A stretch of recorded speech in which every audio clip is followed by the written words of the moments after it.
Hope and joy is good for your heart, where cocaine, maybe, maybe not. I'm not really sure. We're gonna get banned from YouTube for this.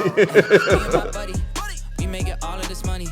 Yeah, I know it's rude to be bragging. They never catching us lacking. Me and my buddy. Happy Halloween, guys, from Table 1. Hello. I'm Justin Young, aka Cocaine Bear. This is Art Parman, aka Mickey Mouse from Fantasia, maybe? I'm not really sure. I'm just me, you know. I just went to Disneyland, picked up this hat, and she is with me for the D. So I'm just me. That is a big D over there. So how was your trip to Disney? It was good. Yeah, we brought some virgins with us, and I don't mean my kids. I mean some people who have never been to Disneyland before. Oh, jeez.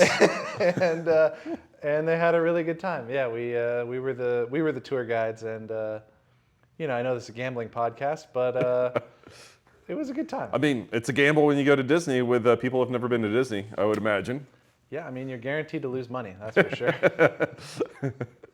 That's fair. So how'd the kids actually like it? We'll start there.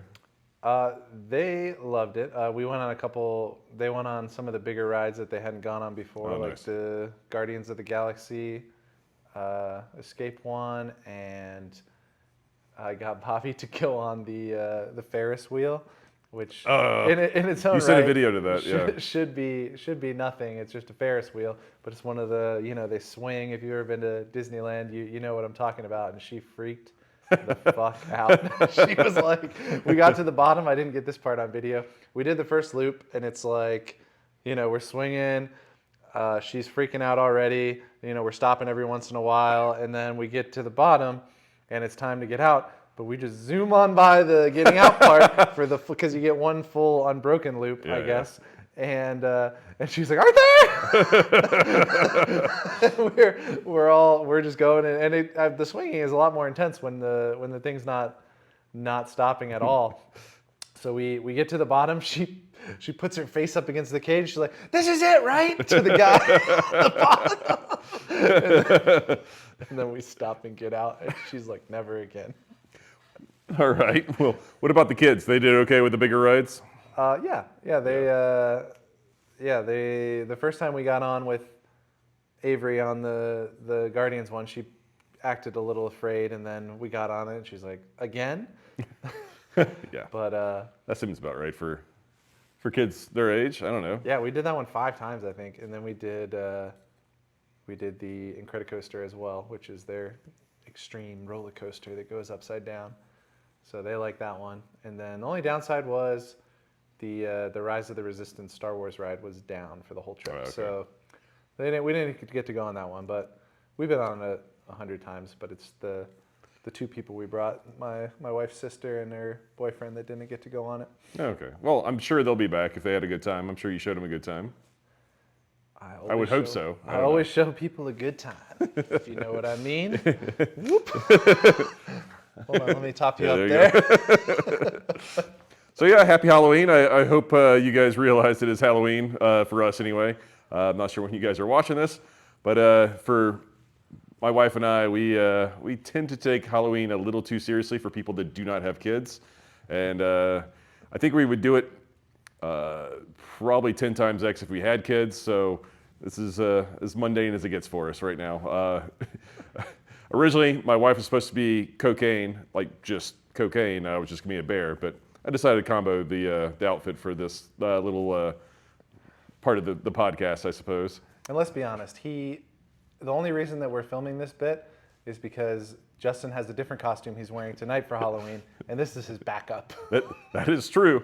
So we thought this one might be a little too PG-13 or rated R for a bunch of 8-year-olds coming by our house and asking what we are. So we have a normal one for later, which is Tad Lasso and Coach Beard, which, if you haven't seen the show, fantastic show. You should definitely watch it. It makes your heart feel great. Yeah, almost as good as cocaine does for a bear. But I think both of them make your heart bigger. But I think one's better. I think Hope I'm and not sure Joy. which. Hope and Joy is good for your heart, where cocaine maybe not. I'm not really sure. We're gonna get banned from YouTube for this. It's flour.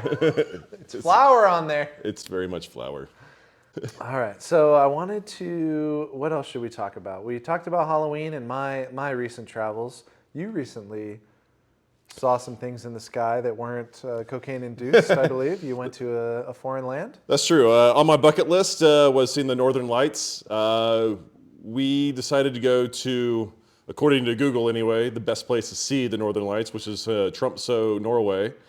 And we tied that in going to Germany and the Netherlands as well. Had a great time, obviously, but I just want to say how great of a country Norway is across the board. Like Oslo and Tromsø is the only two places we went, but man, just highly recommend. I one of the few places that I travel, 12 hours to go see and then want to go back. But it's up there for me. What made it special? Like first, just Oslo to start with. Just clean and everyone's nice. Sounds like the food is Disneyland. good. The drinks are good. Like I don't know how to put it. Like it's very, very. Is it just a vibe? Is it just a Norway I mean, vibe? a little bit, yeah. I do think I think that's a good part of why I liked it so much. But on top of it, they have some really cool museums and churches, and like the Nobel Peace Prize tour, which was amazing. Seeing the fjords, which are basically just like mountains next to water. I mean, like. Oh, I thought that was the last name. That's it. No, that's a thing. But I don't know. It just everything across the board. I don't know if I've ever been to a country quite like that before. That wasn't touristy, but at the same time, everyone was just incredibly nice to you, no matter what. Did everyone speak good English?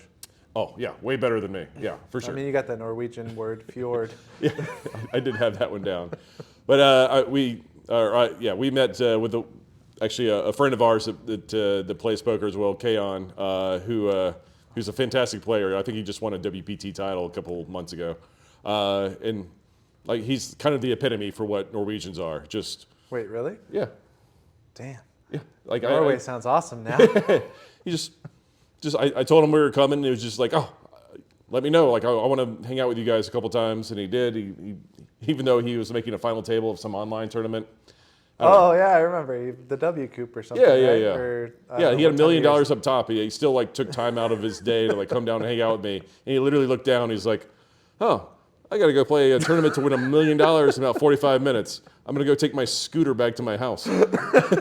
Kaon. I mean, you've played with him a bunch of times. I do. He's basically just multiply everyone in the country times whatever. I think there's like 3 million people in Norway, and it's a bunch of Kaons running around, except. Like, bunch of chaos. Most of the Kaons are like 6'4" with beautiful blonde eyes and yeah. So he is the outlier. Sure, yeah. I mean, not his niceness. Love you, Kaon, but yeah, he doesn't have blue eyes and he's not 6'4". yeah, you wouldn't have made the Aryan cut. I was making jokes to my wife for probably a good day and a half about how attractive everybody was. And like I saw this woman come around the corner, and she was just a 10 out of 10. And I immediately just nudging my wife. I was like, "Oh my God, another 10." And then her boyfriend came right behind her, and in the same breath, I was like, "What is he doing with her? He could do so much better." Oh my God, he is a Greek god, and she is trash. And it was a genuine thought. He was an attractive man. I don't know what else to say. Like if I could just draw a man for beauty. It would have been him, and like he has no idea. Even though I probably stared at him for probably a good 30 seconds as he walked by. If I was gonna turn gay, I mean, that Thor would have got me. I would be the bear in the situation, but I would also be an otter, maybe. I don't really know. There's a bunch of animals for those. Yeah. Bear and otter. And then here comes Kaon around the corner. Sorry, buddy. I love you. You're a 10 out of 10 in my book. Don't watch this episode. When Roy would make fun of him. Oh my God. Our good boy Roy would make fun of him. He was like, "You look like a dandelion. I feel like if I just blew the top of your head, it would just float off." And then we have our other friend who actually got the hair implants, but he won't admit it. Speaking of which, I'm getting the celebrity shot. I know you said there were some negatives, but I'm getting the Ozempic. Oh yeah, okay. I'm gonna go for it. So to your see. doctor's cool with it? Yeah, my doctor actually lost like 60 pounds on it. Oh, and shit. He looks fit as hell. So what does it do? Does it just repress hunger or make you feel full, or what does it do? Yeah, so once a week you do a shot, like right where your intestines are, I guess, like right here, and then the next week you do here. I haven't got the first one yet, by the way, guys. I might still check it out, but it's coming in the mail this week. You do a shot, you do a bear claw here and a bear claw here. No, one here, and then I think it just slows your digestion. So, Okay. a lot of it's meant for people with diabetes, Right. but I think, well, they've been delaying it for a while, but my doctor said next month it's going to be approved for weight loss officially by the FDA, which, I need. And what it does is it slows your digestion. And he said there are side effects, which I was nervous about, which is like, throwing up and like explosive diarrhea and stuff like that. And he said, honestly, the people that get that are the people who, when they've had a few bites of food and like their stomach tells them you're full, they don't stop. I got you. All right. And so he was like, if you're having a drink, he's like, you probably want to cut down on the beer. I'm like, oh no, doc, come on. Don't hurt me like this. But he was like, yeah, if you're eating something or you're drinking something and you feel even an inkling of full, then you should just stop, or you might have issues in a few hours. So side effects wise, is it kind of like the lap band surgery? Like that's what it seems like, because okay. I do know some people that had that, and it's like, that shrinks that's like a physical going in, shrinking your stomach. Yeah. This is like a chemical reaction which just slows the movement of food and digestion through your tract. As far as I know, anyway. Let me know. Maybe we'll do the next one with like half an art and Justin. But eventually, maybe I'll get on board too. I don't know. I'm gonna keep trying the old-fashioned way. Outside of, don't want to cut down on beer. This is the one thing I've been trying to cut down on, and it's so hard. It's so nice. You just got to focus your lifestyle on if you don't want to cut down on beer, then you got to do what you've been doing, which is working out every day and snorting cocaine. You bear. I feel like I need more. Like I don't even like cocaine. But the bear in you does.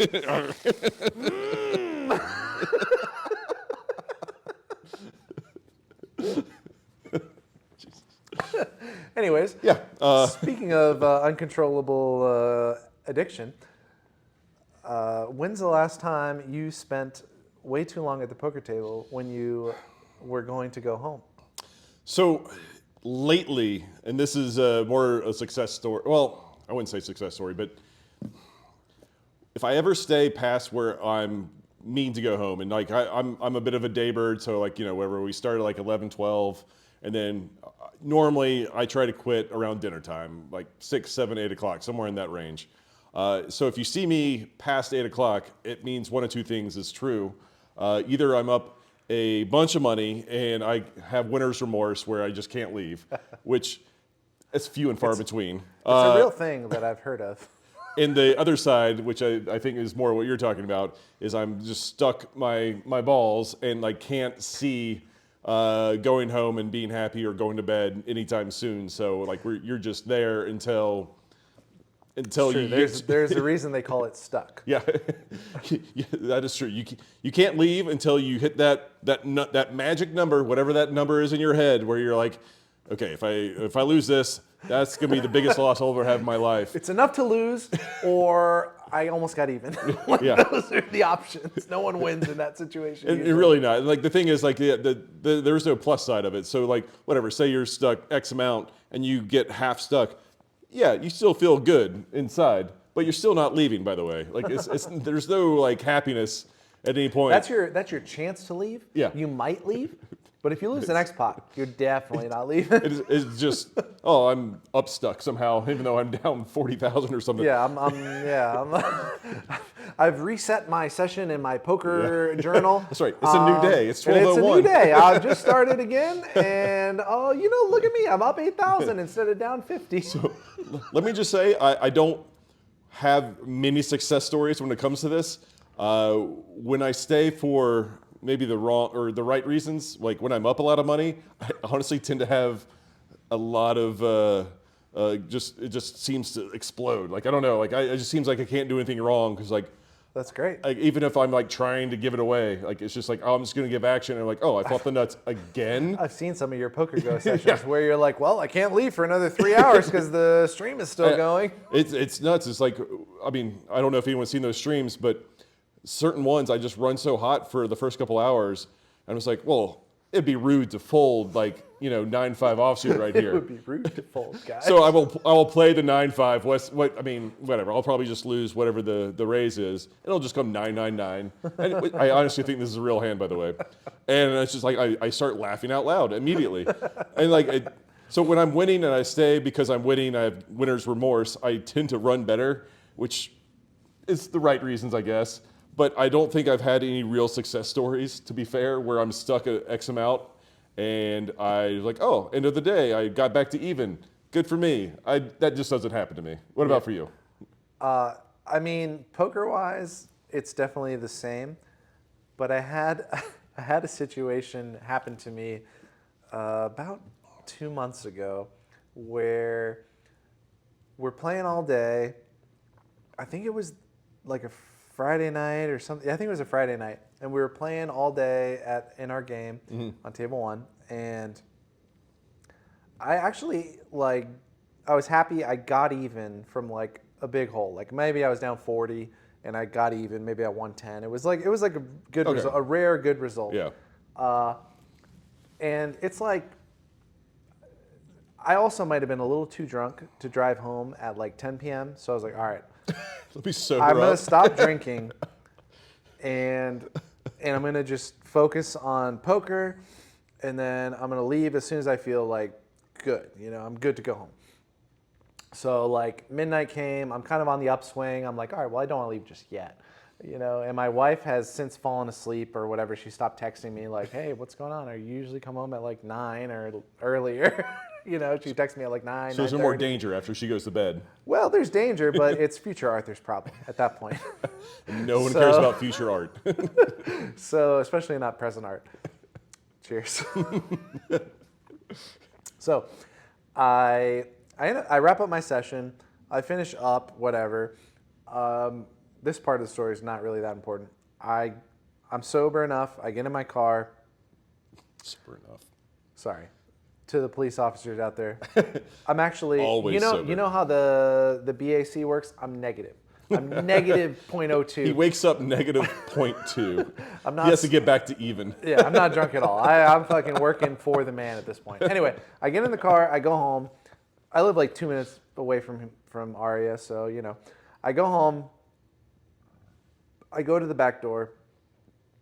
I've got my key to the house, obviously. I'm a responsible human. I have a house key. I open the door, I go in. But in my house, I have another door because the way the house was built, they didn't add on. There's another door inside my back door that used to be the back door. So yeah, they built on like a little mud room or something like that. Exactly. Yeah, So gotcha. My laundry room is the room I come in on, and then I can go into the kitchen. So I go into the mud room through the whatever. It's a cement floor still, so whatever, nothing exciting. I go in, and I'm like, I go inside, and it's fucking locked. The door to get into my actual house is locked. And I'm just like, all right, I'm really tired at this point, by the way. I've been playing since 10 in the morning. I think this was a 10 in the morning game. Yeah. I'm like, all right, I call my wife. I call my oldest daughter who has a cell phone. Neither one of them picks up. I text them both. Neither one of them answers.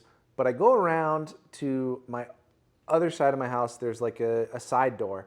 And I see a little bit of light coming out from like the living room.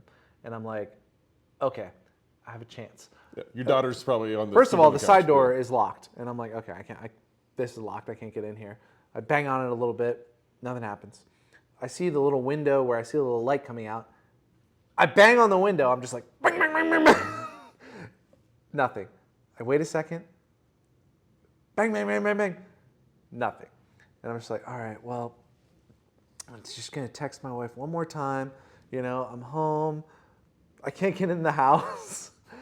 On that side door by the window, there's a little bit of patio furniture. Yeah. Oh, do you take a nap there? Oh, go ahead. Sorry. I didn't want to ruin it. Yeah. I'm just like, all right, she's gonna come out eventually. I lay down on the patio furniture. I've got my backpack still on my body because like. I want to reiterate this isn't like a couch patio furniture. Like Art's a big human. He would have to scrunch up quite. Ozempic. I don't know. He would have to scrunch up a little bit too. Probably his knees were touching his chin. But yeah, go ahead. Yeah, so I curl up into a ball, and I lay down just for a minute. I'm like, all right, there's one pillow out there. I'm just like, okay, I'm all right. I sleep for 3 hours, and then all of a sudden I get jolted to awakeness. My wife is like, "What are you doing out here?" I'm just like, I tried to warn you I was coming. So that goes to show you guys, don't stay up late and gamble without a backup plan. So did your wife intentionally lock you out of the house as a fuck you, or do we know this? She denies it. But somehow the door got locked. But I haven't come home past 9 since. When my wife and I were still dating and I was living in Virginia, there was like a home game, like a $1, $2 home game, which was big stakes to me at the time, to be fair. Mm-hmm. But I had played all night long. I was buried, $500 or something. I'm sure. That's plenty buried. Plenty buried for a 20-year-old home game goer. And I had plans with my not yet wife, but fiance.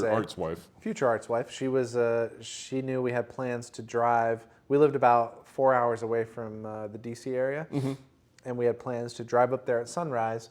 And she was a photography major at the time, or she was like big into photography, and we were going to take like pictures of the sunrise. She was going to get the monuments and all this. I knew this, obviously. So you guys were going to drive up? We were going to drive up at like 2 a.m. or something? We were going to drive. It was sunrise was a little bit later. I can't remember. It was like 7 or 8. So yeah, we were going to drive up at like 4 in the morning, something like that. Wow. And I had the bright idea. I was like, I'll just cycle it. I can go to bed early, but I'll just go late. And then I played all night. I don't think it was at a home game, actually. No, it was at a home game. And then I went home and I had like 3 hours to kill. And I was like, I can't go to bed. I'll just be really tired and cranky. Mm-hmm. I'll just play online poker for a little while until it's time to go. And then she comes over at whatever it was, 4 in the morning. We get in the car, we drive up. Everything's fine, I'm doing my absolute damnedest to stay awake. We go back home. We go to her house, her parents' house. I fall asleep on the couch, and she's like, just kind of messing with me. I don't think she's really messing with me. She's just like, why are you falling asleep on the couch? Yeah. And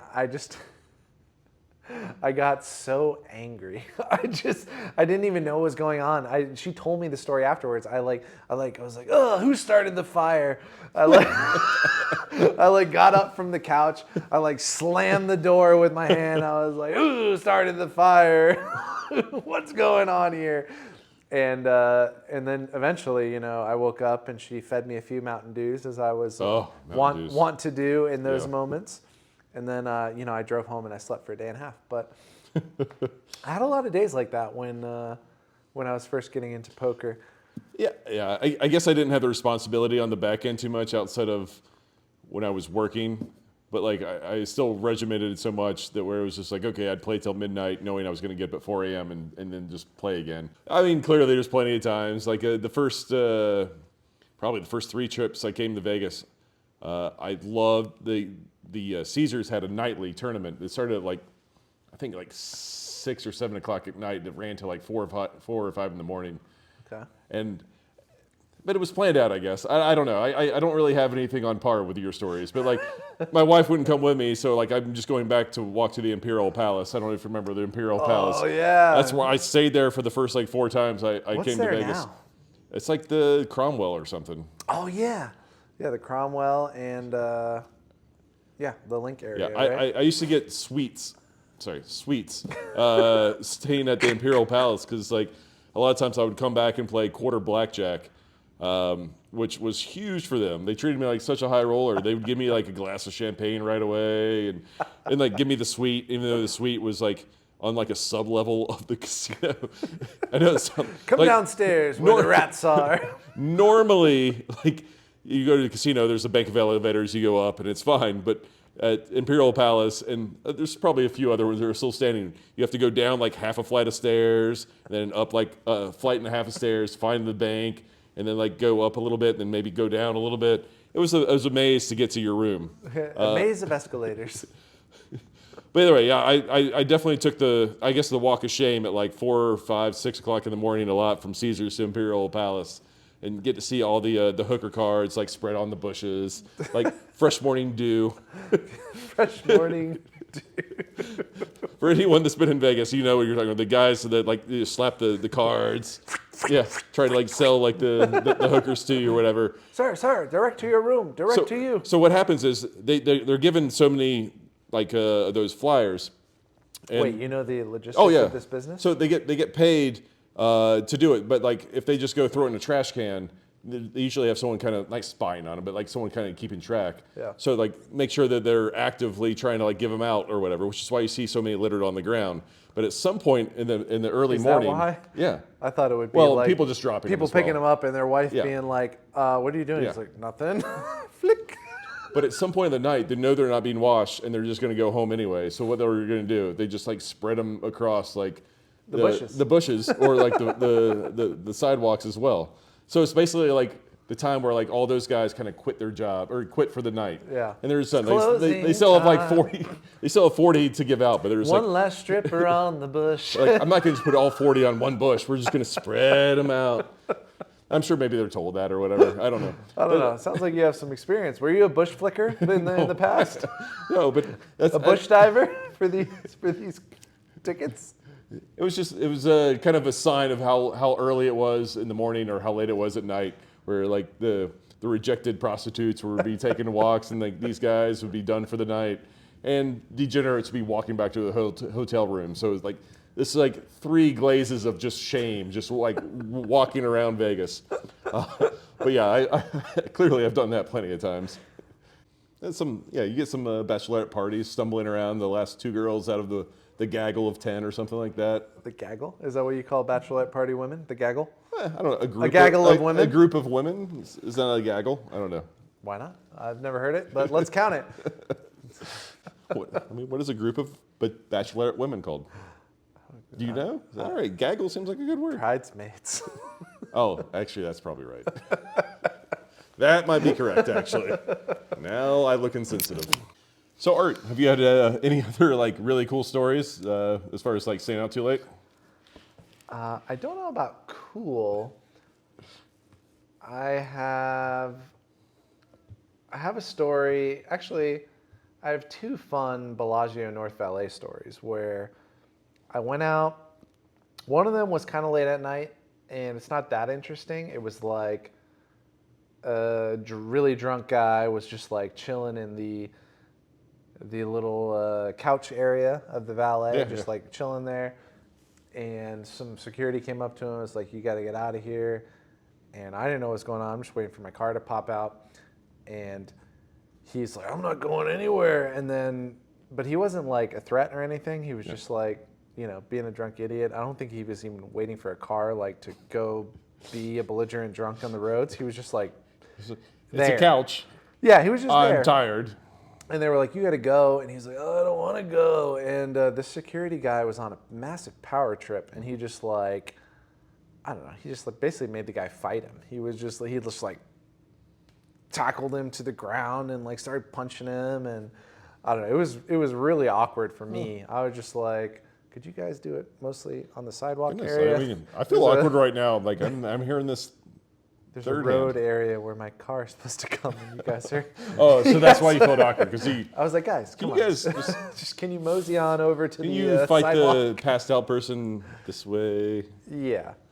I guess I don't know if it was the same night, but there was also a guy like pissing into the. You know how Bellagio North Valet is, where you like have to walk down that side, and there's like a few bushes, but like they're not really bushes. It's just like they're separators from the main drag. Anyway, there's a guy just like pissing in the bushes. Oh, that's an impressive dick if he's that big. But yeah, there you go. That's good. Pissing in the bushes. And he got caught by security also, but that was not a tackle situation. I have another one though that's more impressive and scary, where I was coming out. It was like just after sunset, like 8, 9 o'clock in the summer or spring. I don't know. Weathermen, don't quote me, but I was down at the bottom waiting for my car to come out, and all of a sudden, I had heard on the top part of the valet where you drop your car off, I heard like a commotion going on, and then I heard, "Hey, get over here!" And then I heard pop, pop, pop, pop, like gunshots, a few of them, and I was waiting next to somebody else in the valet. And the way that the Bellagio valet is you're sitting at the bottom, and then there's like a ramp down into the garage where the cars come out. And then they come out and you get in and you go out to Flamingo and you leave. And we were standing like at the sidewalk waiting for the cars to come up out of the garage. You hear the pop, pop, pop, pop, pop.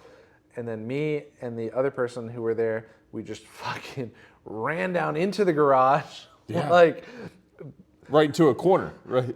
Well, we go down and we turn the corner, and then it's just like a sprawling garage down there. Well, like, so you're one of the few people that actually get to see what the valet how the looks sausage like. is made, yeah. How the sausage is made. Thank you. Go ahead. So we find an elevator. We like find the casino button in the elevator. It's a maze down there, by the way. But we pop out, and I think we popped out just to the other side of one of the restaurants. Like we come out and we're like, oh, that's what this door is. And then I walk over to the poker room. I'm like, hey, dude, I was just down there. Some crazy shit happened. And then all of a sudden, cops come in. They block off the entire poker room because apparently somebody had just robbed the poker room. Oh, yeah, I remember with that. Like I heard the story. Bunch of tape on their face, just like. Yeah. And it was actually their second time robbing it. Yeah. They had robbed it once and got away with like $50K.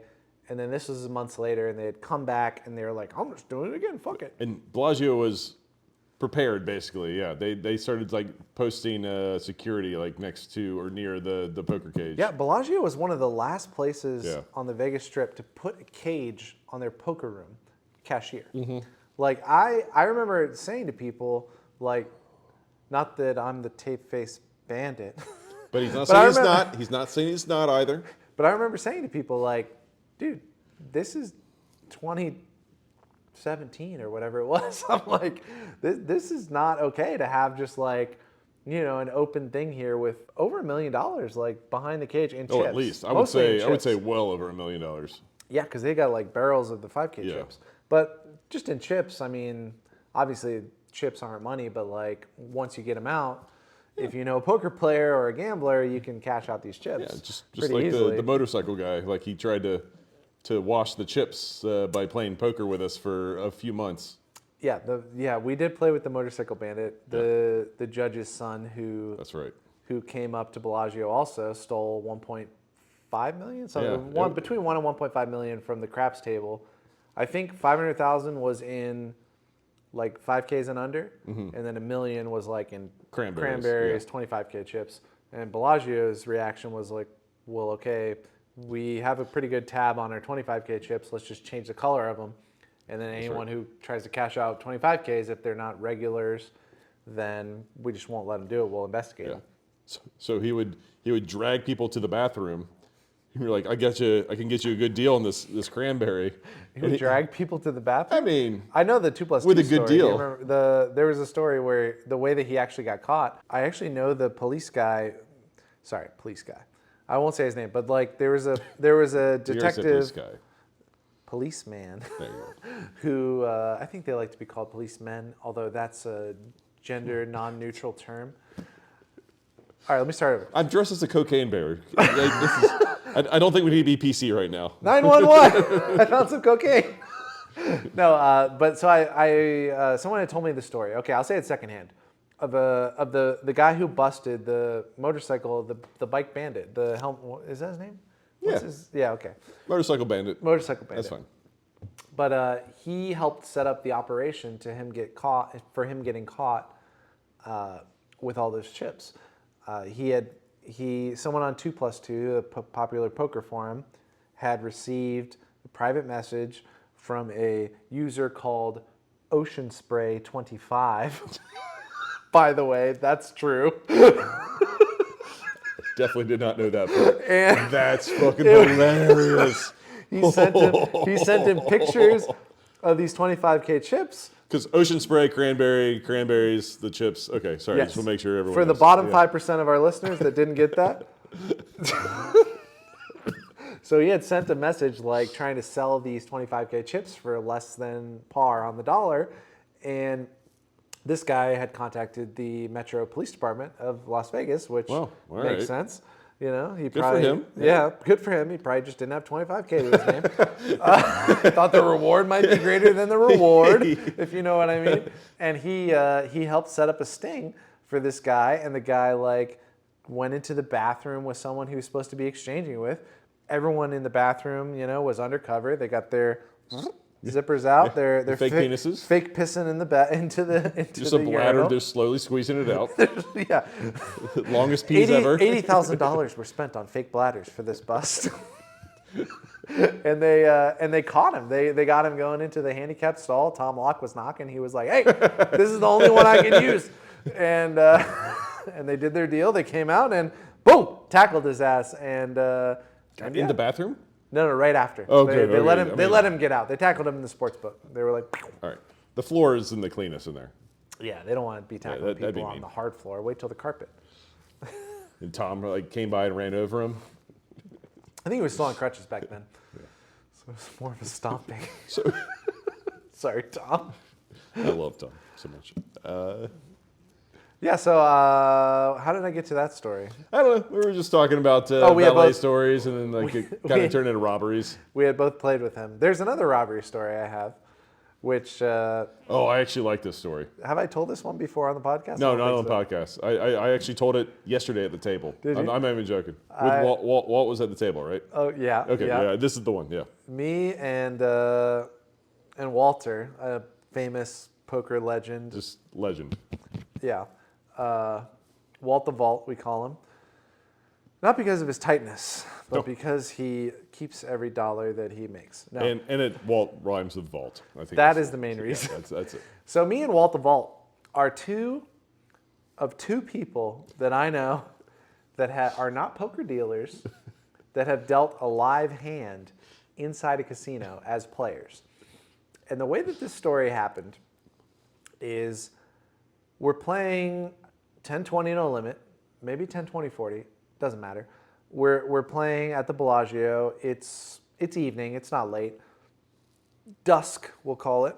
And all of a sudden, we hear a commotion of like a herd of people just like running through the poker room, and they're scared.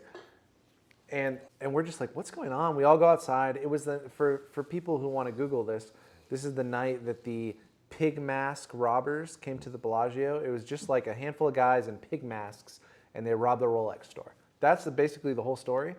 But people who were down there freaked out, as one would. You see people coming in the pig mask. I think it was around the time of the Dark Knight. So like everyone's like scared that's of right, yeah. like I mean, it started people coming in. stampede, yeah. Yeah, so a stampede of people basically coming through the poker room. We're all playing at the high limit Bellagio poker tables, 10-20 no limit, you know, 2K buy-in type of game. We all just like, there's like a backdoor exit outside of the poker room near the sports The book. dealers use that for breaks and stuff. Or, Yeah, and everybody comes in and out of there that works there. But we all just like rush out of there and we go out. If you were still in the poker room, it would just be barren except for a handful of people with concealed weapon permits and don't want to leave their chips. That's right. And we leave for about 15 minutes, maybe 20. We're outside just kind of waiting to see what happens. And, you know, 15, 20 minutes go by, and they invite us back in, basically. They're like, okay, nothing happened. The commotion is over. The guys either got arrested or they got away. I don't even remember. It's not the main part of the story. So we all get back to the table. The game is great, by the way. It's like there's a handful of businessmen there. There's a handful of just late night players who are just coming in. Me, Walter, Ron Corey, I believe, is there. Eric Williams, I think his last name, is there. We're all just playing poker, and we go back to the table. All our chips are still there, which is great. But me and Walter, or maybe it's just me, I'm on the dealer button. I'm a little worried the game's going to break after that commotion. It's a great game. I know the threat has gone, or I'm hoping the threat is gone. I sit down at my seat. The dealer's not back yet. It's just me, Walter, and 2 other guys at the table. I'm like, all right, guys, the dealer's not here. We want to keep this game going or what? I pick up the deck, give it a few riffles, give it a cut, deal in all 4 players, including myself. And I look down at ace-5 offsuit, folds to me on the button. I raise it up. Big blind calls me. Ace-5 deuce on the flop. Flop myself 2 pair. Very legitimate dealing. I am no magician, but I was hoping I didn't hit anything this flop as the person holding the deck of cards. The guy checked. I bet pretty big, I think. I was just... I was already worried about the suspicion, and I think they called the flop and they folded the turn, and I showed my hand, and I was like, "Oh, what do you know? I'm a magician." And then I passed the deck to Walter, who was on my left. He dealt a hand, and then the dealer came back in. Our business as usual. It's one of my all-time favorite poker stories in Vegas that just like couldn't have happened in another place. No, not a chance. That's even anyone that's been to Vegas or like has spent any kind of time like gambling here, you couldn't imagine reaching across a blackjack table and having a deck and like dealing it yourself or anything like that. You can't even be on your phone at the blackjack table. Like maybe if you play big enough, you can do something like that and like baccarat or something like that. But like it is when I say a no, it is like 3 large men like behind you. No, like it's. Yeah, I risked my career at the Bellagio that night, basically, and I didn't even know it. I just wanted to keep the game alive. Yeah. And to be fair, the story is probably worth what happened, especially since it wasn't me. But I'm very happy it wasn't me. I don't know if I would have had the guts to do it. I just love how Walter immediately was like, "Okay, my deal now. Like I guess I'll deal myself 2 pair as well." Dude, yeah. I'm pretty sure you won that hand too. I mean, I wouldn't I rule it out. Me and Walt, we go back. He helped perpetuate my nickname of the White Mamba. That's right. Scalabrini, right? That's right. Yeah, that's right. Brian Scalabrini, but not anymore. Art Parman, the White right. Mamba of poker. All right, got anything to top that one? No, that one I cannot top. I'm not gonna lie. I do have Halloween something that's semi-related, but I'm gonna save that for a later episode. We call this in the business a teaser.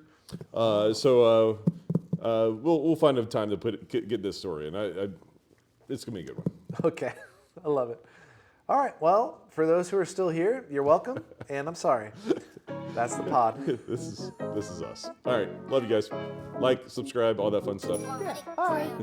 Me and my buddy, we making all of this money. Yeah, I know it's rude to be bragging. They never catching us slacking. Me and my buddy, we working hard for this money. Whoa, you know I've been in my bag. Yeah. Buddy, I got it like that. Yeah, y'all better stop. Me and my boy gon' climb to the top. Sidekick game like Calvin and Hobbes.